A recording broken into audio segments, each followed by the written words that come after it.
ഞാൻ സിസ്റ്റർ ലിജി ഉക്രൈനിൽ നിന്നും വീണ്ടും ഒരു വീഡിയോ ആയിട്ട് നിങ്ങളുടെ മുമ്പിലേക്ക് വരികയാണ്. ഉക്രൈനിലെ യുദ്ധത്തില് 5ാമത്തെ വർഷമാണ് ഉക്രൈനിൽ യുദ്ധം നടക്കുക. യുദ്ധത്തിന്റെ മറ്റൊരു വശം കാണിച്ചു തരുവാൻ വേണ്ടിയിട്ടാണ് ഞാൻ ഇന്ന് നിങ്ങളുടെ മുമ്പിലേക്ക് വരുന്നത്.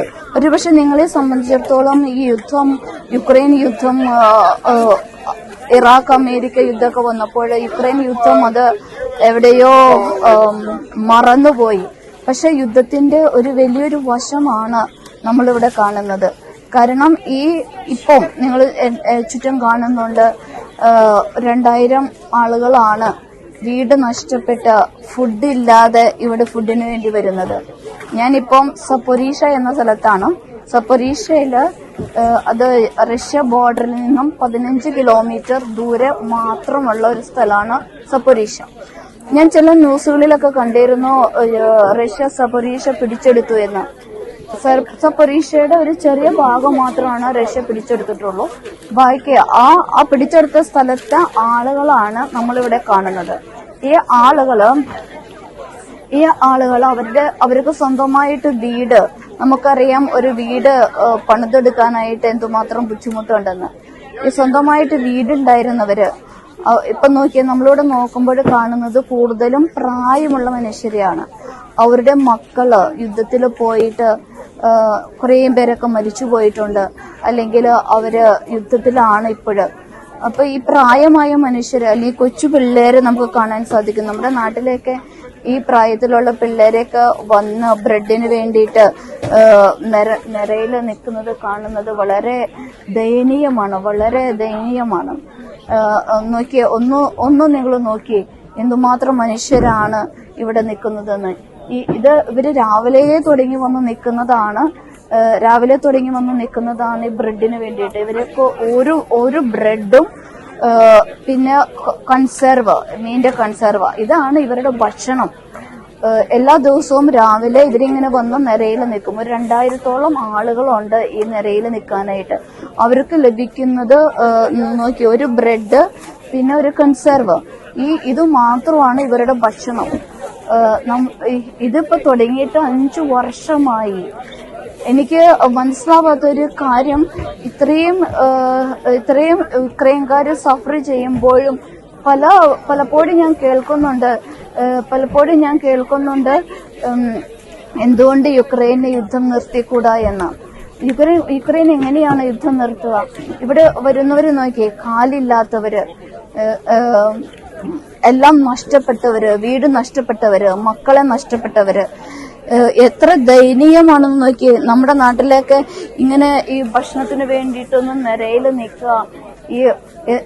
എന്നെ സംബന്ധിച്ചിടത്തോളം പറയുവാണെങ്കിൽ സത്യത്തില് ഇത് യുദ്ധത്തിന്റെ മറ്റൊരു വശമാണ്. യുദ്ധത്തിന്റെ ഒരു എന്താ പറയാ, യുദ്ധം വന്നതിന്റെ പേരിൽ എല്ലാം നഷ്ടപ്പെട്ട ഒരു ജനത.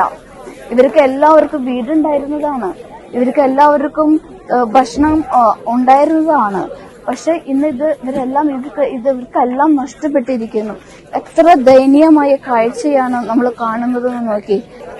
ഈ നിര നോക്കിയിട്ടുണ്ടെങ്കിൽ നമുക്ക് കാണാൻ അറ്റം വരെയും ഈ നിര കാണുന്നത് നോക്കി നമുക്ക് കാണാൻ പറ്റാത്തോടത്തോളം അറ്റം വരെയാണ് 2 സൈഡിലുണ്ട് ഇങ്ങനെ ഈ നിര നിൽക്കുന്നത്. ഏകദേശം പറയുന്നത് 2000-ൽ കവിഞ്ഞ ആളുകൾക്കാണ് ഇവിടെ എല്ലാ ദിവസവും ഒരു ബ്രെഡ്, ഒരു കൺസർവ്, അതാണ് ഒരു വീട്ടിലേക്ക് ഉള്ളത്. എത്രയോ ദയനീയമായ കാഴ്ചകളാണുള്ളത്. എനിക്ക് ഇവരെ സംബന്ധിച്ചിടത്തോളം എനിക്ക് പറഞ്ഞിട്ടുണ്ടെങ്കിൽ വളരെ വേദന തോന്നുന്നതാണ്. ഞാൻ ഇവിടെ വന്നിട്ട് ഇപ്പൊ ഒരു 8 ദിവസത്തേക്കാണ് ഞാൻ ഇവിടെ വന്നിരിക്കുന്നത്. ഇവരുടെ ദുഃഖത്തിൽ പങ്കുചേരാനായിട്ട്. ഒന്ന് നോക്കി, ഓരോ കവറും പിടിച്ചിട്ട് വന്ന് നിൽക്കുന്നത്. ഈ യുദ്ധം എന്നാണ് അവസാനിക്കുക? ഈ മനുഷ്യരുടെ വേദന എന്നാണ് തീരുക? ഈ ഭക്ഷണത്തിന് വേണ്ടിയിട്ട് നിരയിൽ നിൽക്കുന്നത്. ഞാൻ സത്യം പറഞ്ഞ ആദ്യമായിട്ടാണ് ഞാൻ ഈ സ്ഥലത്ത് വന്നത്, ഇത്രയും ദൂരേക്ക് വന്നത്. ഇപ്പൊ ഞാൻ താമസിച്ചിരിക്കുന്ന സ്ഥലത്ത് നിന്ന് 1600 കിലോമീറ്റർ ദൂരെയുണ്ട്. ഇവരുടെയൊക്കെ ദുഃഖം ഇവരോടൊപ്പം അല്പസമയം ചെലവഴിക്കാൻ വേണ്ടിയിട്ട് വന്നതാണ്. ഒരു 8 ദിവസമുണ്ട് ഞാനിവിടെ. ഞാനിത് നിങ്ങളുടെ മുമ്പിൽ കാണിക്കുന്നത് ഒരു യുദ്ധത്തിന്റെ ഒരു മറുവശമാണ്. Можно обалдеть. А поете, как красиво, подруга ваша. Спасибо, мила. Дякую. Красиво говорите. Голос у вас обалденный. 100 баллов. Спасибо.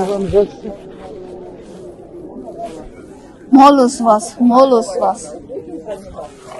Я прийшла за вас молитися, вас благословити.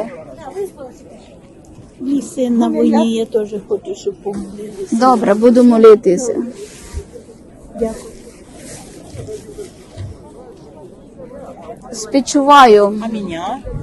Теж буду молитися. Молитесь за меня, это Татьяна. А вас Добре. як зовут? Лідія.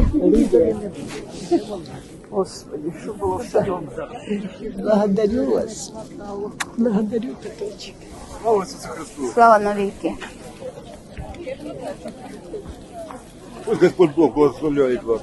Вашу родню. Щасливий, коли ви будете в'їжджати. Четвер до Дніпро. Щасливої дороги, привіт передавайте. Добре. ഇത്ര വേദനയുടെ ഇടയിലും ഇവര് ചിരിക്കുന്നത് കാണുമ്പോൾ എനിക്ക്, കാരണം ഇവര് ഇത്രയും സഫർ ചെയ്ത് നോക്കി, ആണുങ്ങളും പെണ്ണുങ്ങളും വ്യത്യാസവും ഇല്ലാതെ ഭക്ഷണത്തിന് വേണ്ടിയിട്ട് അവര് നിൽക്കുന്നത് നോക്കി. ഒരു ബ്രെഡിന് വേണ്ടിയിട്ടാണ് അവർ നിൽക്കുന്നത്. ഒരു ബ്രെഡ്, അധികം സാധനങ്ങളൊന്നും അവർക്ക് കിട്ടാനില്ല. ഒരു ബ്രെഡ്, ഒരു ദിവസത്തെ ഇവരുടെ ഒരു ഫുഡാണ് ഒരു ബ്രെഡും ഒരു കൺസർവും. എത്ര നോക്കി, ഇതിനകത്ത് ഏതെങ്കിലും ചെറുപ്പക്കാരെ നമുക്ക് കാണാൻ പറ്റുന്നുണ്ടോ നോക്കി. കാരണം ചെറുപ്പക്കാരെല്ലാവരും യുദ്ധത്തിൽ പോയിട്ട് മരിച്ചവരാണ്. അവരുടെ പ്രായമായ അമ്മമാര്, ഏറ്റവും കൂടുതൽ വയസ്സായിട്ടുള്ളവരാണ്. നോക്കി, ആണുങ്ങളാണെങ്കിലും പ്രായമുള്ളവരാണ്. ഇവർക്കൊക്കെ മക്കളുണ്ടായിരുന്നതാ, മക്കളെയൊക്കെ നഷ്ടപ്പെട്ടു. നോക്കി, എത്ര ദൂരത്ത് നിന്നിട്ടാണ് ഇവര് ഈ ബ്രെഡിന് വേണ്ടിയിട്ട് നിൽക്കുന്നത്. എത്ര ദൂരെ നിന്നിട്ടാണ്, നമുക്ക് കാണാൻ പറ്റാത്തോടത്തോളം ദൂരെയാണ് ഇവര് നിൽക്കുന്നത്. ഞാൻ ഇപ്പൊ ഇത് നിങ്ങളുടെ മുമ്പിലേക്ക് വരുന്നത്, യുദ്ധം എവിടെ യുക്രൈനിൽ അവസാനിച്ചിട്ടില്ല, യുദ്ധം നടന്നുകൊണ്ടിരിക്കുകയാണ്. നിങ്ങള് പ്രാർത്ഥിക്കുക യുദ്ധം അവസാനിക്കാനായിട്ട്. ഇപ്പം കഴിഞ്ഞ ദിവസം ഞാൻ എവിടെയോ കണ്ടിരുന്നു, പുടിൻ യുദ്ധം അവസാനിപ്പിക്കുന്നു എന്ന്, ആ അനുരഞ്ജനത്തിന് വേണ്ടിയിട്ട് ശ്രമിക്കുന്നു എന്ന്. ഞാനിപ്പോ സപ്പറീഷയിലാണല്ലോ. ഇവിടെ ആ ദിവസങ്ങളിൽ 8 തുടങ്ങി 11 ദിവസങ്ങളിലും യുദ്ധം അവസാനിപ്പിക്കാനുള്ള കാര്യങ്ങൾ ചെയ്യുന്നു എന്ന്. പക്ഷെ അന്നും ഇവിടെ റോക്കറ്റ് വീണായിരുന്നു. ഞാനിവിടെ സാക്ഷിയാണല്ലോ. നമ്മുടെ മലയാളം ന്യൂസുകളിൽ പറയുന്നതോ അല്ലെങ്കിൽ ഈ പുടിൻ പറയുന്നതോ ഒന്നും സത്യമല്ല. അതുകൊണ്ടാണ് യുക്രൈൻ ജനത പുടിൻ പറയുന്നതൊന്നും വിശ്വസിക്കാതിരിക്കുന്നത്. കാരണം പുടിൻ ഒന്ന് പറയുന്നു, മറ്റൊന്ന് പ്രവർത്തിക്കുന്നു. അതാണ് പുടിൻ. ഈ അനുരഞ്ജന ദിവസം എന്ന് പറഞ്ഞിട്ട് പോലും അന്ന് പോലും റോക്കറ്റ് മിസൈൽ ഉണ്ടായിരുന്നതാണ്. അപ്പം ഞാൻ നിങ്ങളോട് അപേക്ഷിക്കുകയാണ്, ഈ യുദ്ധം ഒന്ന് നിൽക്കാൻ വേണ്ടിയിട്ട്. ഈ ജനങ്ങൾക്ക് ഇപ്പൊ പറയുന്നുണ്ട് എന്തുകൊണ്ട് സെലൻസ്കി യുദ്ധം നിർത്തുന്നില്ലെന്ന്. ഈ ജനങ്ങൾ എവിടെ പോകും? ഈ ജനങ്ങള് ഇപ്പൊ ഈ നമ്മളൊരു വശം മാത്രമേ കാണുന്നുള്ളൂ, മറ്റു സൈഡിലും ഉണ്ട് ഇതേപോലെ തന്നെ ആൾക്കാര്. നിങ്ങൾ പ്രാർത്ഥിക്കുക, ഈ യുദ്ധം എത്രയും വേഗം തീരാനായിട്ട്, ഈ രാജ്യത്ത് സമാധാനം ഉണ്ടാകാനായിട്ട്, ഇനിയുള്ളവരെങ്കിലും മരിച്ചു പോകാതിരിക്കാനായിട്ട്.